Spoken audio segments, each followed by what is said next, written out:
हमारे प्राणर ठाकुर, जगत जननी लक्ष्मी माँ, जुगाचार्य श्री श्री बरदा, आज की सत्संग जगत की आचार्य देव ठाकुर जी के परिवार के श्री चरणों में कोटि कोटि प्रणाम। गुरु भाई और माँ लोगों को मेरा जय गुरु।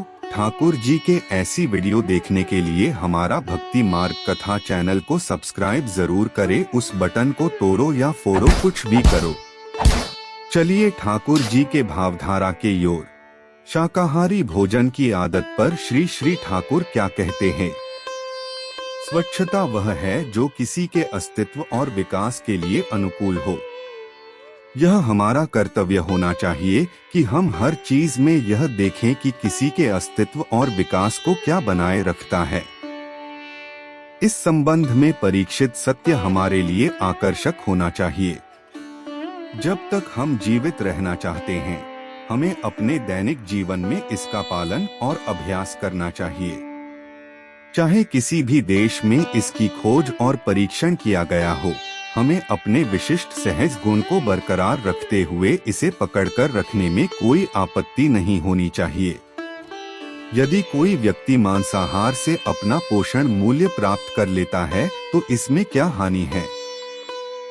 बचपन के दिनों में मुझे ऐसे ही आभास हुए थे, इसलिए मैंने मछली खाने का प्रयोग किया। मैंने पाया कि मछली खाने के बाद कम से कम कुछ हफ्ते तक मेरी सूक्ष्म दृष्टि धुंधली रही। इससे मन की एकाग्रता में बाधा आती है। सचमुच मैं कितना कम जानता था। मैं ऐसा सोचने लगा, उन महान गुरुओं की शिक्षाओं का पालन करना बेहतर था जिन्होंने अपनी अनुभूति के आधार पर शाकाहारी भोजन को आदर्श भोजन के रूप में अनुशंसित किया था। मैंने यह भी देखा है कि शाकाहारियों पर किसी भी बीमारी का उतना प्रभाव नहीं पड़ता जितना मांसाहारियों पर पड़ता है। मानव तंत्र और जानवर भी एक ही श्रेणी के थे। कई मामलों में हम सभी एक जैसे हैं। बेशक व्यक्तिगत विशिष्ट विशेषताएं वार अपवाद थे, लेकिन यह सच है कि पशुओं का आहार आसानी से पचने वाला नहीं होता, क्योंकि जानवरों के आहार से शरीर में विष उत्पन्न होता है जो तंत्रिका तंत्र को परेशान करता है। इसने मनुष्य की सहनशीलता की क्षमता को कम कर दिया। कारण चाहे जो भी हो, जिसका तंत्रिका तंत्र जितना अधिक अक्षम और असंतुलित होता है, वह उतना ही अधिक अहंकार, क्रोध, हिंसा और असहिष्णुता का शिकार होता जाता है। मनुष्य ने बहुत सारा ज्ञान अर्जित कर लिया था, फिर भी वह बहुत पीछे था। उसे अभी बहुत कुछ सीखना और पूरा करना बाकी था। हम इसे समझ नहीं सके क्योंकि हमारे पास इतनी सूक्ष्म दृष्टि नहीं थी। हमारा शरीर हमारे पूर्वजों की दीर्घ संचित उपलब्धि का परिणाम था, जिसने इस शरीर को आगे पूर्णता की ओर निर्देशित किया। वह धर्म था। इसके भीतर वृत्ति और कामेच्छा ही प्रधान पूंजी थी।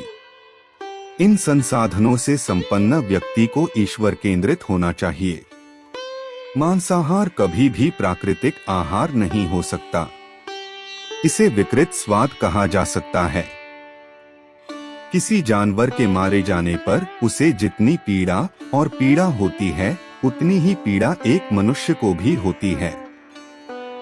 यह कितनी अजीब बात है कि केवल अपने स्वाद को संतुष्ट करने के लिए हम बिल्कुल हमारे जैसे ही मांस और खून के जानवर को मारने में जरा भी नहीं हिचकिचाते। मुझे लगता है कि प्रत्येक जानवर एक अविकसित मनुष्य है।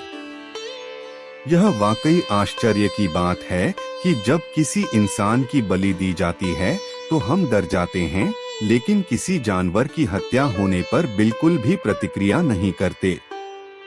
यदि हमारी संवेदनशीलता जुनून से इतनी बुरी तरह से रंगी हुई है कि वह हृदयहीन और असंवेदनशील हो जाती है, तो जरूरत पड़ने पर अपने हितों के लिए हम इंसानों पर हमला करने से भी नहीं हिचकिचाएंगे।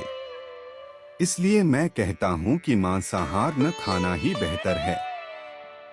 उन्हें, जानवरों को, अपने छोटे दिनों का आनंद लेने दें।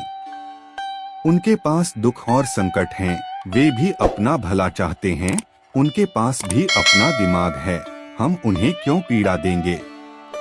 जहाँ तक मैं जानता हूँ, शाकाहारी भोजन शरीर के साथ साथ दिमाग के लिए भी अच्छा होता है। दूध के अलावा उबली हुई दाल, पिसे हुए तिल और पिसे हुए मेवों से भी भरपूर प्रोटीन मिल सकता है। इतनी अधिक चाय पीने की बजाय अगर एक कप दूध पीकर घूंट घूंट करके पिया जाए तो बेहतर है।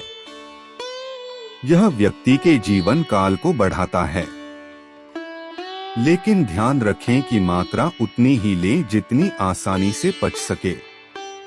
जिस पानी से आपने चावल धोए हैं उसे फेंकने से बेहतर है कि आप उससे पानी दूसरा खाना बनाएं। उबले हुए चावल से अतिरिक्त पानी दबा देना सेहत के लिए अच्छा नहीं है। अपनी करी को नीचे लाने से ठीक पहले उसमें नमक डालें। ऐसा पहले न करें जिससे उसका पोषण मूल्य खराब हो जाए। सब्जियों में चीनी डालकर उनकी प्राकृतिक चीनी को खराब न करें। मुझे लगता है कि हविष्यान्न, पवित्र चावल जितना पौष्टिक शायद ही कोई भोजन हो। इसमें भुना हुआ चावल, हरा केला, पिसी हुई दाल, पिसा हुआ तिल, घी, दूध, केला आदि शामिल हैं। मुझे लगता है यह सभी प्रकार की कमियों को पूरा करता है। कुछ ताजे फल और सब्जियां खाना भी अच्छा है, लेकिन ध्यान रखें कि प्रायश्चित के लिए व्रत करते समय हविष्यान्न के साथ ताजे फल और सब्जियां नहीं लेनी चाहिए। मुझे लगता है यदि कोई कड़ी मेहनत करता है, नियमित रूप से पवित्र नाम का अभ्यास करता है, मानसिक शांति का आनंद लेता है और साधारण चावल और दाल को पचाने में सक्षम है, तो इससे पर्याप्त पोषण भी अवशोषित कर सकता है। मेरा यह भी मानना है कि महंगे टॉनिकों की बजाय दूध, दही, घी, शहद और चीनी जैसे पंचामृत 5 प्रकार के अमृत को पचाया जाए तो बेहतर परिणाम मिलता है। अगर ये सभी सामग्रियां शुद्ध हैं तो यह आसानी से पच जाता है। जय गुरु।